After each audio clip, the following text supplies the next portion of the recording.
కర్ణాటకలో ఎన్ని ఉన్నాయి? ఎన్ని గంటలు కరెంట్ ఇస్తున్నారు?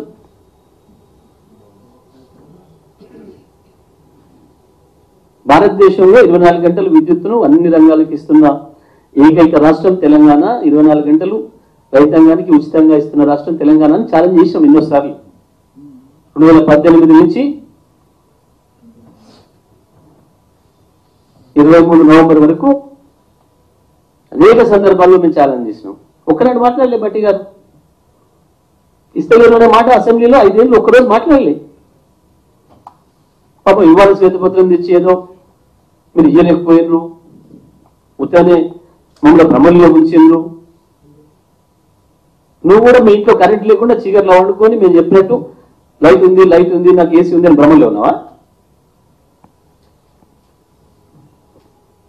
మీరు మీ సీఎం గారి ఇంట్లో 24 గంటలు కరెంట్ లేకుండా మా కేసీఆర్ చెప్పింది కాబట్టి ఉన్నది అని అనుకోని నిద్రపోయిందా? ఆ రోజు ఇంకో మాట్లాడలేదు. ఇలా మా ఇంట్లో కరెంట్ లేకుంటే రాత్రి ఏసీ లేక మేము నిద్రపోలేదు అని ఇంకో చెప్పలేదు.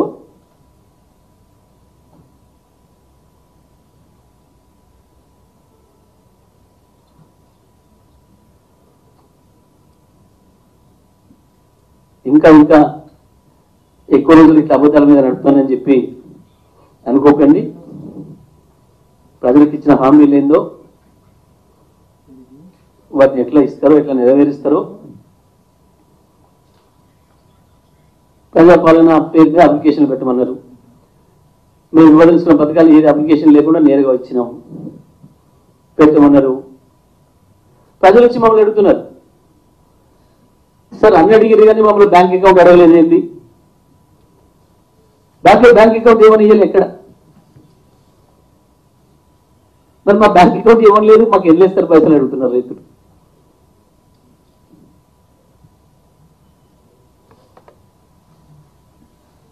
తెలుగుదేశం కార్డు ఉంటే పథకం వస్తుంది అన్నారు. తెలుగుదేశం కార్డులు లేని వాళ్ళకి ఇస్తామన్నారు. వాళ్ళ సంగతి ఏంటంటే చెప్తలేరు. ఎన్నడూ ఇస్తారో చెప్తలేరు.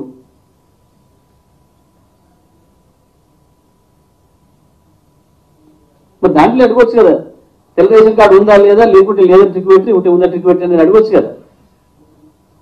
అది అడగలే. బ్యాంక్ అకౌంట్ నెంబర్ రాయిందా నువ్వు కాలం పెట్టలే.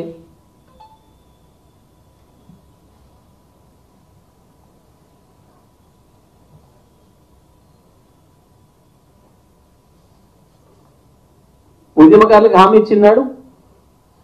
ఎఫ్ఐఆర్లో మీ పేరు ఉండాలని అడగలి, చెప్పలేదు. దాంట్లో ఎఫ్ఐఆర్లో పేర్లు ఉన్న వాళ్ళకే ఇస్తాం, జైలు ఊరలకే ఇస్తాం అని చెప్పలేదు.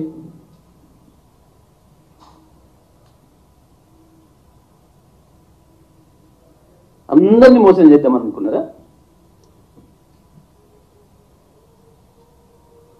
మాట్లాడుకుంటున్నారు, ప్రజలన్నీ మాట్లాడుకుంటూనే ఉన్నారు. విద్యుత్ విషయంలో మొదలైంది అప్పుడే అని చెప్పి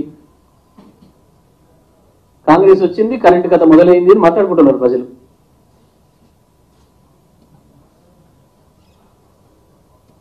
కేసీఆర్ లేని లోటు ఏందో కూడా అప్పుడే చూస్తూనే ఉన్నారు ప్రజలు.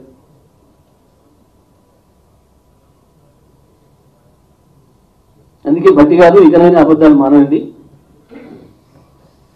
అసలు విషయం పైన దృష్టి పెట్టింది. ఏం చేయగలుగుతారో, ఎంత చేస్తారో. కేసీఆర్ చేసిన దాంట్లో 5% చేస్తారా, 10% చేస్తారా, నిలబెడతారా? కేసీఆర్ ఇచ్చినవి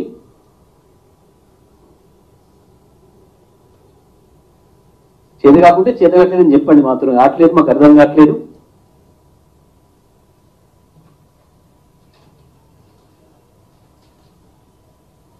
ఏడాదంతా చదువుకుంటే పరీక్షలో పోయి కూర్చున్నట్టుగా కూర్చున్నారు.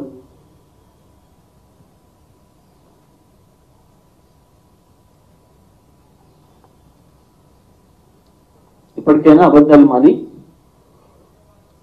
పాలన పైన దృష్టి పెట్టాలని చెప్పి నేను ప్రభుత్వానికి, ఉప ముఖ్యమంత్రి గారికి కూడా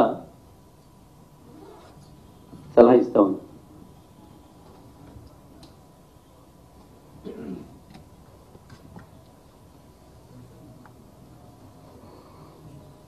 రైట్, ఎనీథింగ్ సంబంధించి పెద్ద స్థాయిలో కూడా అవినీతి జరిగింది. అప్పటి అధికారులను కూడా బెదిరించి మళ్ళీ